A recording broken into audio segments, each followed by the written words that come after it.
புரட்சி தலைவர் எம்ஜிஆர், இதே புரட்சி தலைவி அம்மா இருவரும் தலைவர்களை வணங்கி இந்த 1000 விளக்கு சட்டமன்ற தொகுதியிலே தேர்தல் பிரச்சாரம் தொடங்கப்பட்டிருக்கிறது. இந்த நிகழ்ச்சியிலே பங்கு பெற்றுகின்ற முன்னாள் அமைச்சர், கழக மகளிர் செயலாளர், மரியாதைக்குரிய அக்கா திருமதி பா வளர்மதி அவர்களே,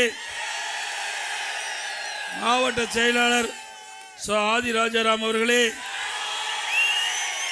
பேரவை இணைச்சாளர் திரு கே முகில் அவர்களே, மற்றும் இந்த பகுதியில் இருக்கின்ற கழகத்தினுடைய நிர்வாகிகளே, கழக உடன்பிறப்புகளே, பாரதிய ஜனதா கட்சி, பாட்டாளி மக்கள் கட்சி, அம்மா மக்கள் முன்னேற்ற கட்சி, தமிழ் மாநில கட்சி, ஐஜேகே கட்சி, புரட்சி பாரத கட்சி, புதிய நீதி கட்சி, தமிழக மக்கள் முன்னேற்ற கட்சி, பெருந்தலைவர் மக்கள் கட்சி, தமிழ் மாநில பகுஜி ஜமாத் கட்சி, இந்த கட்சியுடைய நிர்வாகிகளே, தொண்டர்களே, வரி இருக்கின்ற பெரியவர்களே, தாய்மார்களே, வாக்காளர் மக்களே, மகளிர் சகோதரிகளே, இளைஞர் பட்டாளங்களே, பத்திரிகையாளர்களே, ஊடகங்களே, அத்தனை பேருக்கும் என்னுடைய முதற்க நன்றி கலந்த வணக்கம்.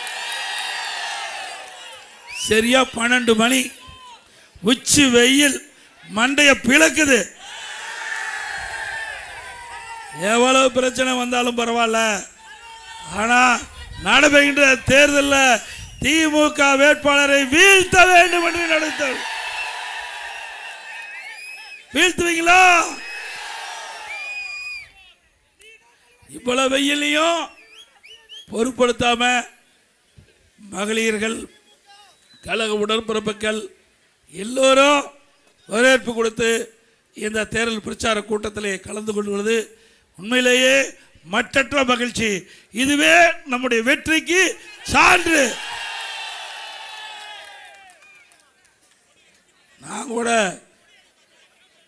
ஈவினிங் தான் வரலான் இருந்தோம். அக்கா கிட்ட கேட்டேன், இல்லை இல்லை இருந்தாலும் பரவாயில்ல நீங்கள் வந்துருங்கனாங்க. ஏன்னா வெயில் அதிகமாக இருக்குது. இவ்வளோ வெயிலையும் கழக நிர்வாகிகள், தொண்டர்கள், பொதுமக்கள், வாக்காளர் மக்கள் அழைத்து வந்து நாம் கூட்டம் போடுறது ஒரு சிரமமான இருக்கணும்.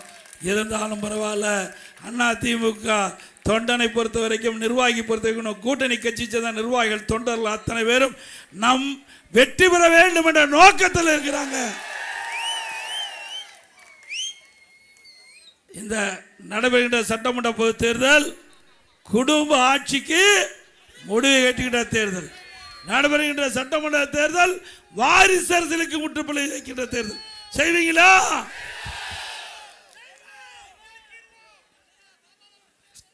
ஸ்டாலின் என்ன சொல்றாரு? எடப்பாடி பழனிசாமி எப்பொழுது பார்த்தாலும் சீர்காழியிலையும் பேசுறார். அவர் மாமனார் வீட்டுக்கு போனார், போய் நல்லா விருது சாப்பிட்டு இருக்க வேண்டியதானே, யார் வேண்டாங்கிறா?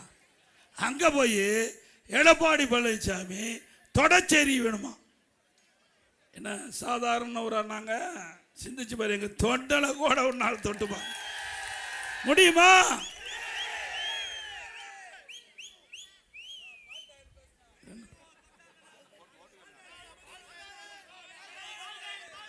அதோட இந்த அருமையான தேர்தல் பிரச்சார கூட்ட நிகழ்ச்சியிலே கலந்து கொண்டு நம்முடைய 1000 விளக்கு சட்டமன்ற தொகுதியில் அதிமுக தலைமையில் அமைக்கப்பட்ட தேசிய ஜனநாயக கூட்டணியில் அதிமுக வெற்றி வேட்பாளராக நிறுத்தப்பட்டிருக்கின்றோம். நம்முடைய 1000 விளக்கு சட்டமன்ற தொகுதியில் அவருக்கு அக்கா திருமதி பா வளர்மதி அவர்களுக்கு இரட்டல் சின்னத்திலே வாக்களிங்க. நம்முடைய சின்னம் அம்மாவின் சின்னம், புரட்சி தலைவர் எம்ஜிஆர் சின்னம், மக்களின் சின்னம், ஏழையின் சின்னம், தொழிலாளியின் சின்னம், வெற்றி சின்னம். இரட்டலையிலே வாக்களிங்க. அக்கா அப்பா வளர்மதி அவர்கள் தலைவர் காலத்திலிருந்து இருக்கிறாங்க. இன்றைக்கு நேற்று அல்ல, தலைவர் காலத்திலிருந்து பல்வேறு பதவிகளை வகித்தவர். அம்மா காலத்திலேயும் அம்மா அமைச்சரவையில் இடம்பெற்றவர். நான் இருக்கின்ற பொழுதும் அவர் பல உதவிகளை இந்த பகுதிக்கு செஞ்சிருக்கார். அப்படி ஒரு அரசியல் அனுபவம் வாய்ந்த மூத்த தலைமை கழக நிர்வாகி அக்கா அப்பா வளர்மதி அவர்கள். அவரை தேர்ந்தெடுத்து இந்த 1000 விளக்கு சட்டமன்ற தொகுதியில் இருக்கின்ற மக்களுக்கு நல்ல பணிகளாற்ற, அடிப்படை தேவைகள் பூர்த்தி செய்ய அவருக்கு ஒரு நல்ல வாய்ப்பை தாருங்கள் என்று இருகரம் உங்களை வேண்டி கேட்டு, இன்றைக்கு சீர்காழிக்கு போனதையும் அங்கே எடப்பாடி பழனிசாமி தொடச்சி எறிய வேணுமா? இதான வீட்டில் கூட்டுற மாதிரி, வீட்டை துடைக்கிற மாதிரி கட்சி நினச்சிக்கிட்டார் பாவம். திரு ஸ்டாலின் அவர்களே, அதிமுக என்பது 2 கோடி தொண்டன் நிறைந்த கட்சி. அப்படித்தான் கணக்கு போட்டீங்க ஒரு காலத்தில்.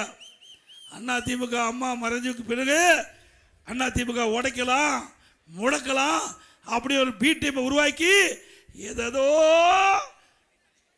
நீங்க சாதி திட்டம் தீட்டினீங்க. அத்தனையும் நாம முறியடிச்சோம்ல. எத்தனை வழக்கு. இவர் பி டீம் எங்க போனான்னு பார்த்தோம்ல, குப்பைக்கு போயிடுது. அதான் சரியான வார்த்தை. அவருக்கு என்ன அடையாளம் கொடுத்தோம் நம்ம கட்சியில், எவ்வளவு பெரிய பொறுப்பு அம்மா கொடுத்தோம். அதையெல்லாம் மறந்து சுயநலவாதியாக இருந்து அதிமுக அந்த காலத்தில் எட்டப்பன்னு ஒருத்தர் இருந்தாங்க.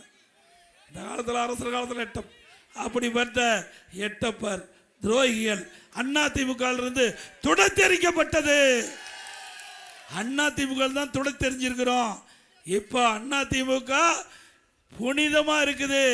அதிமுகவுக்கு யாரெல்லாம் குடைச்சல் கொடுத்தாங்களோ அத்தனையும் இன்றைக்கு ஆண்டவருடைய அருளால, இருவரும் தலைவருடைய ஆசையால துடைத்தெறியப்பட்டது. அதிமுக மேல ஜெட் வேகத்தில் போயிட்டு இருக்குது. அப்படித்தானே போயிட்டு இருக்குது. திமுக கூட்டணி ஆரம்பிச்சு 20 நாள் பேசிட்டு இருந்தாங்க. காங்கிரஸ் திமுக மாத்தி மாத்தி பேசி, திமுக காரன் காங்கிரஸ் குறை சொன்னாங்க, காங்கிரஸ்காரன் திமுக குறை சொன்னாங்க. இப்படி 20 நாட்கள் தொடர்ந்து வார்த்தை போர் நடைபெற்றது. அதிமுக அப்படியே இருந்தது.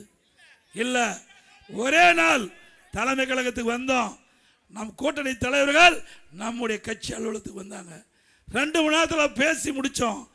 ஒவ்வொரு கட்சிக்கு இத்தனை இடம் என்று நாம் சுமூகமாக பேசி அதன் அடிப்படையில் நாம உடன்படிக்கை ஏற்பட்டு 2 மாநிலத்தில் தலைமை கழகத்தில் கூட்டணியை எந்தெந்த கட்சிக்கு எவ்வளவு இடம் என்று அறிவிக்கப்பட்ட ஒரே கட்சி அதிமுக கட்சி. பிறகு அடுத்த நாள் தேர்தல் அறிவிப்பு, உடனே அறிவிப்பு. அதுக்கு அடுத்த நாள் முதல் தேர்தல் வேட்பாளர் பட்டியல் அறிவிச்சது நாம தாங்க. படிப்படியா தேர்தல் அறிவிப்பு. இப்படி அதிமுக ஜெட் வேகத்தில் போயிட்டு ஸ்டாலின் அவர்களே இன்னொன்னு சொல்றார். அதிமுக திமுகவுடைய தேர்தல் அறிக்கை காப்பி அடிச்சுதான். எங்க யார் முதல் தேர்தல் அறிக்கை வெளியிட்டா? அப்ப யார் காப்பி அடிச்சிருப்பா? நாம தேர்தல் அறிவிப்பு வெளியிட்டு 10 நாள் கழிச்சு தான் திமுக தலைவர் ஸ்டாலின் தேர்தல் அறிவிப்பு வெளியிட்டார்.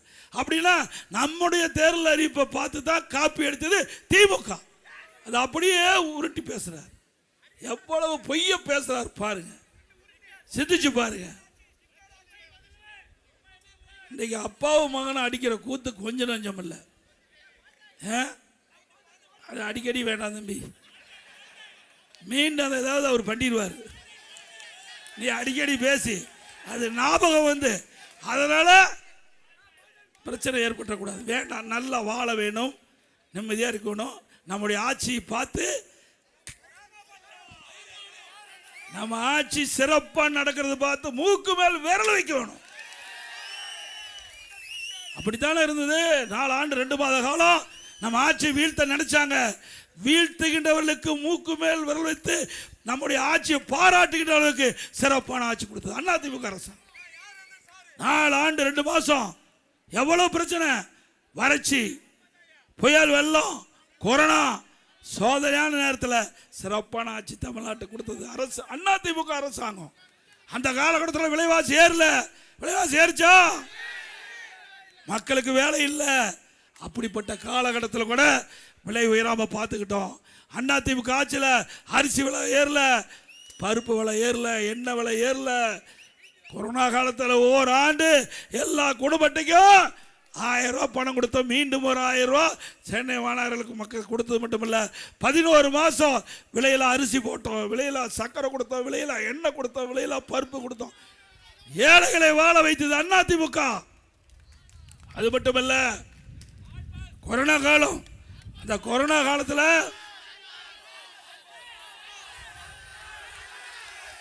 மாணவருக்கு ஆல் பாஸ் போட்டோம். இளைஞர்களுக்கு ஆன்லைனில் வகுப்பு, ஆன்லைனில் தேர்வு. சிறப்பாக படித்தாங்க, சிறப்பாக தேர்வு எழுதுனாங்க, ஆன்லைனில் பட்டம் கிடைக்கப்பட்டது மாணவருக்கு. அப்படி ஏழை, அது மட்டும் இல்லை, தைப்பொங்கல் என்று மக்கள் பாதிக்கக்கூடாது என்பதற்காக தைப்பொங்கல் எல்லா இல்லங்களிலும் தைப்பொங்கல் பொங்க வேண்டும் என்பதற்காக எல்லா குடும்பத்துக்கும் 2500 ரூபா கொடுத்தோம். ₹1 வருமானம் இல்லைங்க, அரசாங்கத்துக்கு வருமானம் இல்லை, 40,000 கோடி கொரோனா செலவு. அப்படிப்பட்ட காலகட்டத்தில் கூட, சோதனையான காலகட்டத்தில் கூட திறமையாக நாம் செயல்பட்டு நாம் தமிழகத்தில் ஒரு சிறந்த ஆட்சி கொடுத்தோம். இந்தியாவிலேயே சிறந்த ஆட்சி கொடுத்த மாநிலம் என்று பாரத பிரதமரால் பாராட்டப்பட்ட அரசு. இன்றைக்கு டாஸ்மாக் வருமானம் கிடையாது, ரோட் டாக்ஸ் கிடையாது, பத்திரப்பதிவு கிடையாது, ஜிஎஸ்டி கிடையாது, கலால் வரி இல்லை, பெட்ரோல் டீசல் வரி கிடையாது. வரியே இல்லாம அரசாங்கம் நடத்திய ஒரே அரசாங்கம் அதிமுக அரசாங்கம். இன்றைக்கு கூடுதலாக வருமானம் வந்தாச்சு. அதிமுக ஆட்சி விட திமுக ஆட்சியில் 1,36,000 கோடி கூடுதல் வருமானம். கடன் 5 லட்சம் கோடி வாங்கியிருக்கிறீங்க. பெரிய திட்டம் எதுவும் இல்லை. என்ன திட்டத்தை செஞ்சாங்களா? அதிமுக ஆட்சியில் சென்னை மாநகர மக்களுடைய போக்குவரத்து நெரிசல் முற்றிலும் குறைக்க வேண்டும் என்பதற்காக வளர்ந்து வருகின்றது சென்னை மாநகரம்.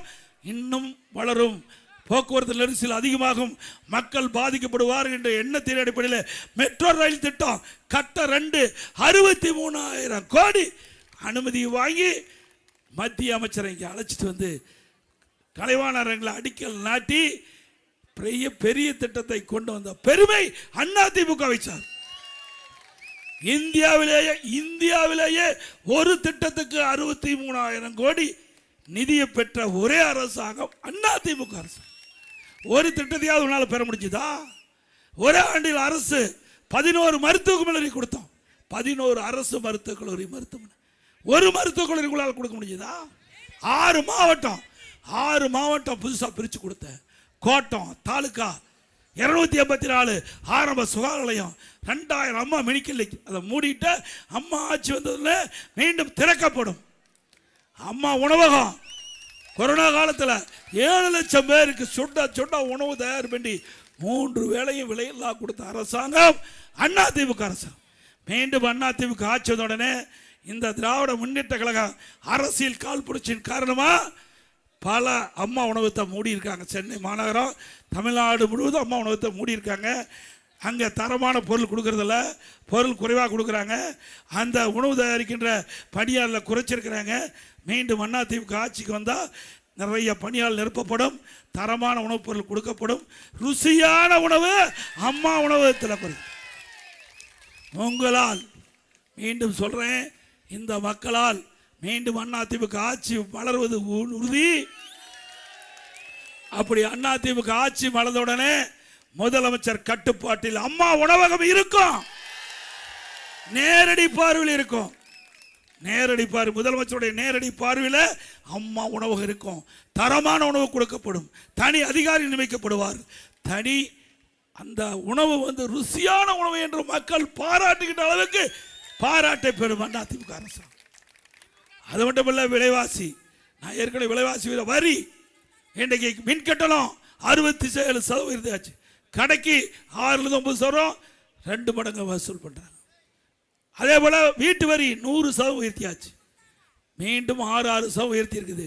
கடைக்கு 100% உயர்த்தியாச்சு. 6% உயர்த்துறாங்க. இனி அதிமுக ஆட்சி வந்தா அந்த வீட்டு வரி, கடவரி குறைக்கப்படும். குடிநீர் வரி போட்டாச்சு, குப்பைக்கு வரி போட்டாச்சு. இன்னும் கேவலம் எதுதான் ஊழல் செய்யுதுன்னு வேண்டாம், கழிப்பறை பராமரிக்கிறது, அதுல கூட ஊழல் செய்த அரசாங்கம் தேவையா? அதிமுக ஆட்சியில் இன்றைக்கு சென்னை மாநகர பகுதியில் இருக்கின்ற மக்கள் மழை காலத்தில் தண்ணி தேங்காம அதை உடனடியாக மழை பெய்ய தண்ணி வடிவேடுவதற்காக மழைநீர் வடிகால் வசதி செய்வதற்காக அதிமுக ஆட்சியில் 2400 கிலோமீட்டர் நாங்கள் சர்வே செய்து நாங்கள் தயாராக வச்சிருந்தோம். உலக வங்கி, ஜெய்கா வங்கி கடன் பெற்றோம். 1240 கிலோமீட்டர் நீளமுள்ள வடிகால் வசதியை நாங்கள் செஞ்சு கொடுத்தோம். மீதமுள்ள ஃபேஸ் 1, ஃபேஸ் 2, ஃபேஸ் 3, ஃபேஸ் 4 4 பிரித்தோம். ஃபேஸ் 1 ஃபேஸ் 2 அதிமுக ஆட்சியில் முடிஞ்சது. நாம கொண்டு வந்த திட்டம், நாம வாங்கி வந்த நிதி கமிஷனுக்காக மழை காலத்தில் கூட அதை சரியா அந்த மழைநீர் வடிகால் பணி செய்யல.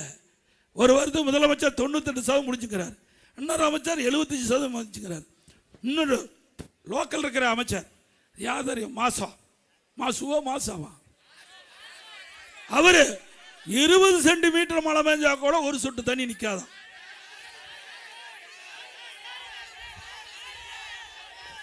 இருபது சென்டிமீட்டர் கனமழை பெஞ்சா கூட ஒரு சொட்டு தண்ணி சென்னை வீதியில் நிற்காதான். அப்படியா இருக்குது? அதிமுக வாங்க, அதிமுக ஆட்சியில் கொண்டு வந்த திட்டத்தை கூட முழுமையாக நிறைவேற்றப்படாத அரசாங்கம் திமுக அரசாங்கம் எண்ணி பார்க்க வேண்டும். இதுவரைக்கும் எஞ்சிய மழைநீர் வடிகால் நீள பணிகள் இன்னும் மேற்கொள்ள. அப்படிப்பட்ட மோசமான அரசாங்கம் திமுக அரசாங்கம் இந்த நேரத்தில் நினைவு கொள்ள வேண்டும். அதுபோல மக்களுக்கு பாதுகாப்பு இல்லை, சிறுமிக்கு பாதுகாப்பு இல்லை, பெண்களுக்கு பாதுகாப்பு இல்லை, பாட்டியமாவுக்கு பாதுகாப்பு இல்லை. 2 வயசு சிறுமி கூட பாலியல் சீண்டு உட்பட்டு படுகொலை சொல்லுகின்ற ஆட்சி. 1999 போக்சோ வழக்குகள். போக்சோ வழக்குனா சிறுமிகள் பாலியல் சீண்டலுக்கு உட்பட்டு பதிவு செய்யப்பட்ட வழக்குகள் போக்சோ வழக்கு. 6 வருஷத்துல 5 வருஷத்துல 1999 18,000 பாலியல் வழக்குகள் பதிவு செஞ்சிருக்கு. இப்படிப்பட்ட கேடுகட்ட ஆட்சி தேவையா? எவ்வளவு மோசம்! எங்க பார்த்தாலும் கஞ்சா விற்பனை. இன்னைக்கு கிராமத்திலிருந்து நகர் வரை மூளை முடுக்க எல்லாம் கஞ்சா வைக்கிறான். இந்த கஞ்சா போதை ஆசாமியை தான் கொலை திருட்டு வழிப்பறி பாலியலுக்கு போய் நடக்காத நாளே இல்லை. ஏன்னா விற்கிறவங்களுக்கு துணை நிற்கிறது யாரு? திமுக காரன். அப்புறம் எங்க போய் காவல்துறை பிடிக்கும்? ஆகவேதான் இன்றைக்கு இந்த கஞ்சாவை கட்டுப்படுத்த முடியல. அதிமுக ஆட்சி மலர்ந்த உடனே 3 மாதத்தில் சென்னை மாநகரம் மட்டுமல்ல தமிழ்நாடு முழுவதும் கஞ்சா விற்பனை முற்றிலும் ஒழிக்கப்படும். கஞ்சா விற்பனை முழுவதும் ஒழிக்கப்படும். சட்டத்தின் ஆட்சி நடக்கும். அதே போல 5 லட்சம் கடன் வாங்கியிருக்கிறேன், 5 லட்சம் கோடி கடன் வாங்கிட்டீங்க. இந்த கடன் எல்லாம் யாரு கட்டுறது? நீங்க தாங்க கட்டணும். யாரு கட்ட போறா? இந்த ஆட்சியுடைய சாதனை நம்ம எல்லாம் கடன்காரனாக்கணும் தான். எல்லாம் கடன்காரனாக்கிட்டு போயிட்டார். அதிமுக ஆட்சி இருந்ததை விட திமுக ஆட்சியில் வருமானம் கூடுதலாக இருந்து எது கடன் வாங்குற? எங்கே போய் சேரணுமோ பணம் அங்கே போய் சேர்ந்துரு. அதையெல்லாம் அதிமுக ஆட்சி வந்தன தோண்டி எடுத்து அதை மக்களிடத்தில் தெளிவுபடுத்தப்படும் என்று சொல்கிறேன். அதோட திமுக ஆட்சிக்கு வந்து 5 லட்சம் பேருக்கு வேலை வாய்ப்பு தருவதா சொன்னாங்க. அரசாங்கத்தில் 5 லட்சம் காலி பணியிடங்கள் கொடுப்பதா சொன்னாங்க. அந்த காலி பணியிடங்கள் இதுவரைக்கும் நிரப்புனாங்க பார்த்தா 94,000 பேர் தான் நிரப்பி இருக்கிறாங்க. 5 வருஷத்தில் பணி ஓய்வு பெற்றவங்க 1 லட்சம், பணி நியமனம் 94,000, அதுலேயே 6,000 பாக்கி. அப்போ கொடுக்கப்பட்ட வாக்குறுதி நிறைவேற்றிருக்காங்களா? நீட் தேர்வு ரத்து பண்ணாங்களா? தேர்தல் நேரத்தில் கொடுக்கப்பட்ட வாக்குறுதி முழுசு நிறைவேற்றினாங்களா? மாதந்தோறும் கேஸ் சிலிண்டர் 100 ரூபா மானியம் கொடுத்தாங்களா? பெட்ரோல் டீசல் குறைக்கலாம் குறிச்சாங்களா? கல்வி கடன் ரத்துனாங்க, மாணவர்கள் ரத்து பண்ணாங்களா? ஒன்றும் செய்ய கிடையாது. மக்களை ஏமாற்றி புதுசாக ஒரு அறிவிப்பு போட்டிருக்கார். கூப்பன் கொடுப்பாங்க. கூப்பன் யார் கொடுப்பா? திமுக காரன். ஆட்சிக்கு வர்றது 100% முடியாது. ஆனா திமுக ஆட்சிக்கு வர்றது 100% முடியாது. ஆனா அந்த அறிவிப்புல கூட திமுக குடும்பத்துக்கு என்ன வருமானம் அதை பார்த்து தான் அறிவிப்பை கொடுத்துருக்காங்க. கூப்பன் கொடுத்தா தானே கமிஷன் கிடைக்கும். நேரடியாக வங்கிக்கு அனுப்புனா கிடைக்குமா?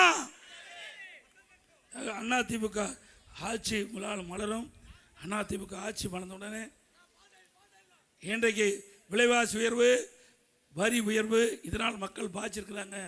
இதிலிருந்து மக்களை மீட்டெடுக்க எல்லா குடும்ப அட்டைக்கும் மாதந்தோறும் வருடத்திற்கு அதாவது வரிச்சுமை மற்றும் விலைவாசி ஏற்றத்தை தடுக்க ஒவ்வொரு குடும்ப அட்டைக்கும் 10,000 ரூபாய் சிறப்பு உதவித்தொகை வழங்கப்படும். குடும்ப அட்டை வைத்திருக்கின்ற குடும்ப தலைவி மீது மாதந்தோறும் 2,000 ரூபாய் வங்கி கணக்கில் செலுத்தப்படும். எல்லா குடும்ப அட்டைதாரருக்கும் விலை இல்லாமல் ஃப்ரிட்ஜ் வழங்கப்படும். அதே போல 5 லட்சம் பெண்களுக்கு அம்மா இருசக்கர வாகனம் 25,000 மானியத்தில் வழங்கப்படும். வருடத்திற்கு 3 கேஸ் சிலிண்டர் விலையில்லாமல் குடும்பத்திற்கு வழங்கப்படும். தீபாவளி என்று பெண்கள் மகிழ்ச்சியா பண்டிகை கொண்டாடுவதற்கு எல்லா பெண்களுக்கும் பட்டுப்புடவை வழங்கப்படும். ஆட்டோ ஓட்டுநர்கள் சங்கத்தில் பதிவு செஞ்சு புதுசாக ஆட்டோ வாங்கினா 75,000 ரூபாய் மானியம் வழங்கப்படும். அதே போல் மகளிருக்கு கட்டணம் இல்லாமல் பேருந்துகள், இனி ஆண்களும் நகர பேருந்துகள் கட்டணம் இல்லாமல் பயணம் செய்யலாம். இன்றைக்கு நம்முடைய சாலை ஓரமாக வைத்திருக்கின்ற சிறு வியாபாரிகள் கூட்டுறவு சங்கத்தில் வாங்கி கடன் தள்ளுபடி. மீண்டும் புதிய தொழில் தொடங்கணும்னா 2 லட்சம் வரைக்கும் ஜாமீன் இல்லாமல் குறைந்த வட்டியில் கடன் வழங்கப்படும். மாற்றுத்திறனாளி கூட்டுறவு வங்கியில் வாங்கிய கடன் முழுவதும் தள்ளுபடி. அம்மா இல்லம் திட்டம், ஜாதி மதம் அப்பாற்பட்டு ஏழைகள் அவளுக்கு வீடு இல்லாமல் இருந்தால் அனைத்து ஏழை மக்களுக்கும் அற்புதமான காங்கிரீட் வீடு சென்னை மாநகரத்தில் கட்டி கொடுக்கப்படும். முதியோர்களுக்கு வழங்கப்படுகிற ஓய்வூதியம் உயர்த்தி வழங்கப்படும். மீனவர்கள் மீன் பிடிக்க செல்கின்ற பொழுது ஏதாவது விபத்து ஏற்பட்டு உயிரிழந்தால் அந்த குடும்பத்துக்கு 25 லட்சம் ரூபாய் நிவாரணம் அளிக்கப்படும். கட்டிட தொழிலாளர்கள் பணியில் ஈடுபட்டுகின்ற பொழுது தவறி விழுந்து உயிர் நீத்தால் அந்த குடும்பத்தை சார்ந்தவர்களுக்கு 25,000 ரூபாய் 25 லட்சம் அவர்களுக்கு நிவாரணம் வழங்கப்படும். அதே போல் ரேஷன் கடையில் இப்போ வழங்கப்படுகின்ற அரிசி தரம் குறைவாக இருப்பதா கேள்வி. இனி அதிமுக ஆட்சிக்கு சொன்ன ரேஷன் கடையில் எப்படி மளிகை கடையில் தரமான அரிசி வாங்குறீங்களோ அதே அரிசி ரேஷன் கடையில் வழங்கப்படும். எவ்வளோ செலவானாலும் பரவாயில்ல, அற்புதமான அரிசி ரேஷன் கடையில் வழங்கப்படும். அரிசி தான் விலை இல்லாமல் கொடுக்குறோம். இனி அதிமுக ஆட்சிக்கு சொன்ன விலை இல்லாமல் பருப்பு கொடுப்போம், விலையில்லா சமையல் என்ன கொடுப்போம்.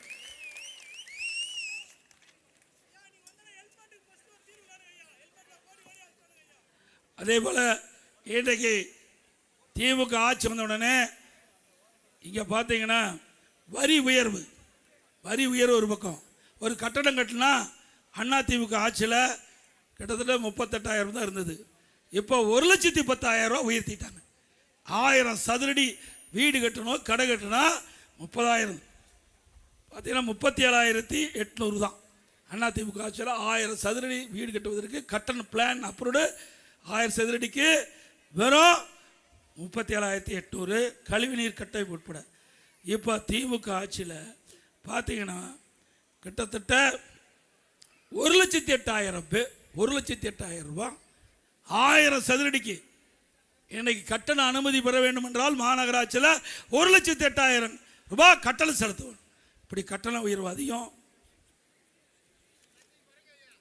மீன்பிடி தடை காலத்தில் மீனவர்களுக்கு வழங்கப்படுகின்ற நிதி 8,000 12,000 உயர்த்தப்படும். மீனவர் கூட்டமைப்பின் மூலமாக அவர்களுக்கு தேவையான உதவிகள் வழங்கப்படும். அதோட மீனவர்களுக்கு மாதம் மானிய விலை வழங்கப்படும். டீசல் 500 லிட்டராக உயர்த்தி வழங்கப்படும்.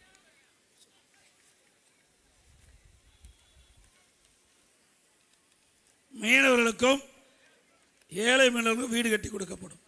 ஆகவே வருகின்ற தேர்தல் முக்கியமான தேர்தல். குடும்ப கட்சிக்கும் வாரிசு அரசியலுக்கும் முற்றுப்புள்ளி வைக்கின்ற தேர்தல் இந்த சட்டமன்ற தேர்தல் என்பதை நீங்கள் நினைவு கொள்ள வேண்டும். ஒரு நல்ல ஆட்சி மக்களுக்கு வழங்க வாக்களிப்பி இருட்டலைக்கு என்று சொல்லி மக்களை காப்போம், தமிழகத்தை மீட்போம். தமிழகத்தை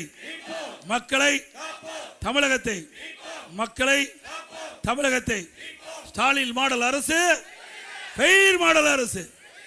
பை பை ஸ்டாலின்.